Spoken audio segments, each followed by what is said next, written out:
Hello student, मैं doctor Sunita Jain, senior lecturer beauty culture, government women polytechnic college Ajmer से।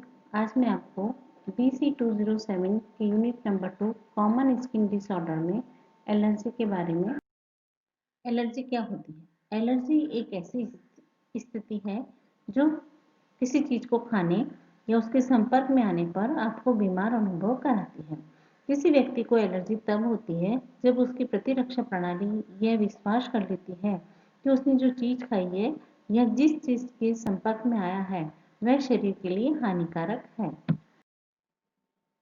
कुछ लोगों को किसी खास गंध से एलर्जी होती है।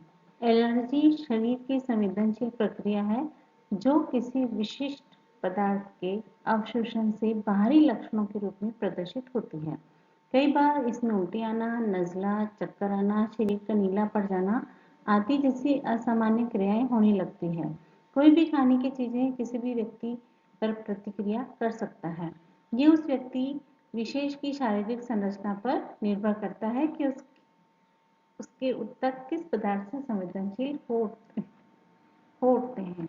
आमतौर पर यह माना जाता है कि अंडा, दूध, फल, अनाज, मछली आदि से अधिक एलर्जी होती है, लेकिन यह बात 100% सही नहीं मानी जा सकती। इसके अलावा एलर्जी के और भी कई स्रोत माने जाते हैं। फूलों के परागकण हवाओं में तैरते रहते हैं।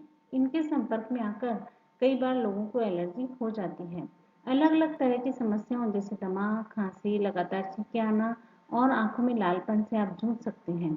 इसके साथ साथ एलर्जी होने पर कई लक्षण प्रकट होते हैं, जैसे खुजली होना, शरीर पर दाने निकल आना आदि।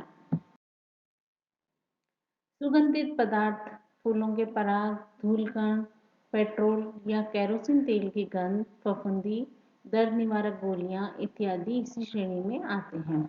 इन सारे कारकों को एलर्जन की संज्ञा दी गई है जो शरीर में प्रविष्ट होने पर एलर्जिक पदार्थों के उत्पादन को अभिप्रेरित करते हैं। उत्पादित एंटीबॉडी और पहले से शरीर में स्थित एंटीबॉडी में परस्पर एक प्रतिक्रिया होती है। इस प्रतिक्रिया के फलस्वरूप शरीर में कुछ हानिकारक रसायन उत्पादित होते हैं जो एलर्जी के लक्षण उत्पन्न करते हैं। एंटीबॉडी जो मुख्य रूप से एलर्जी कारक होते हैं उसी प्रतिजन के अनुसार होते हैं जो उन्हें उत्पन्न करता है। ये रक्त के गामा ग्लोबुलिन वाले अंश में मौजूद होते हैं। ये एंटीजन और एंटीबॉडी जब परस्पर प्रतिक्रिया करते हैं तो हिस्टामिन और सेरोटोनिन नामक रासायनिक पदार्थ मुक्त करते हैं जो शरीर ताप अनियंत्रण, श्वास अनियंत्रण, त्वचा शोथ जैसी परेशानियां उत्पन्न करते हैं। एलर्जी का असर। एलर्जी का प्रभाव शरीर पर कभी-कभी काफी तेजी से होता है तो कभी काफी धीमी गति से होता है। यह शरीर की संवेदनशीलता पर निर्भर करता है। कम संवेदनशील व्यक्ति पर कई दिनों तक एक ही खाद्य पदार्थ के सेवन के उपरांत एलर्जी के लक्षण दिखाई देते हैं। यानी जो व्यक्ति शुरू से काफी टाइम से वो भोजन कर रहा है लेकिन कभी उसी चीज से उसे वापस से एलर्जी भी हो सकती है। तो अत्यधिक संवेदनशील व्यक्ति पर इसका प्रभाव 1 या 2 घंटे में स्पष्ट रूप से दिखाई देने लगता है। कारण क्या है? चिकित्सा विज्ञान के अनुसार एलर्जी वंशानुगत भी हो सकती है, लेकिन ये जरूरी नहीं है कि किसी विशेष पदार्थ से संवेदनशील वंशागत रूप से चले। यानी आपके पेरेंट्स में है तो आपको भी एलर्जी हो सकती है।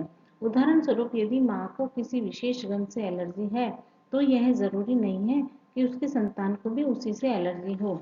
उन्हें अंडे से या किसी अन्य चीज से भी एलर्जी हो सकती है। आमतौर पर एलर्जी किसी एक चीज के कारण नहीं होती, इसके एक से अधिक कारण हो सकते हैं। यदि एलर्जी के 2 कारण एक साथ प्रकट होते हैं तो इसके गंभीर परिणाम या लक्षण सामने आते हैं। इसलिए इसके निदान को जानना अति आवश्यक है।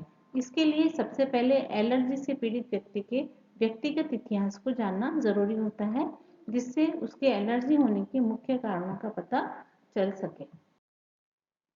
एलर्जी के कई लक्षण होते हैं।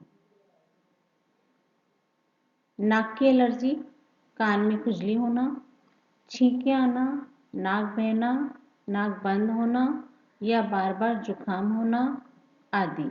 आँख की एलर्जी, आँखों में लालिमा, पानी आना, जलन होना, खुजली होना आदि।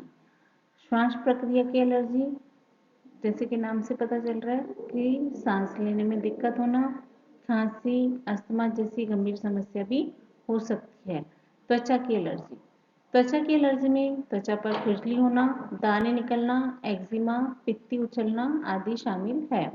पूरे शरीर की एलर्जी, कभी कभी कुछ लोगों में एलर्जी से गंभीर स्थिति उत्पन्न हो जाती है। सारे शरीर में एक साथ गंभीर लक्षण उत्पन्न हो जाते हैं, ऐसी स्थिति में तुरंत हॉस्पिटल ले जाना चाहिए। एलर्जी से किस तरीके से हम बच सकते हैं? अगर आपको एलर्जी है तो सबसे पहले ये पता करें कि आपको किन किन चीज़ों से एलर्जी होती है। इसके लिए आप ध्यान से अपने खान पान और रहन सहन को वॉच करें। घर में घर के आसपास गंदगी ना होने दें। घर में अधिक से अधिक खुली और ताज़ी हवा आने दें। जिस गंध से एलर्जी है उससे दूर रहें। एकदम गर्म से ठंडे और ठंडे से गर्म वातावरण में ना जाएं। बाइक चलाते समय मुंह और नाक पर रुमाल रखें। आँखों पर धूप का अच्छी क्वालिटी का चश्मा लगाएं।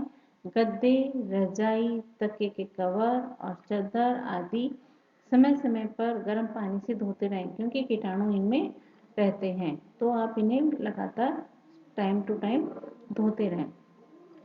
रजाई, गद्दे, कंबल आदि को समय समय पर धूप दिखाते रहें। जिन पौधों के पराग कणों से एलर्जी है उनसे दूर रहें। घर में मकड़ी वगैरह के जाले न लगने दें। समय समय पर सफाई करते रहें। धूल मिट्टी से बचें। यदि धूल मिट्टी भरे वातावरण में काम करना ही पड़ जाए तो फेस मास्क पहनकर करें। इस प्रकार आप एलर्जी से बच सकते हैं।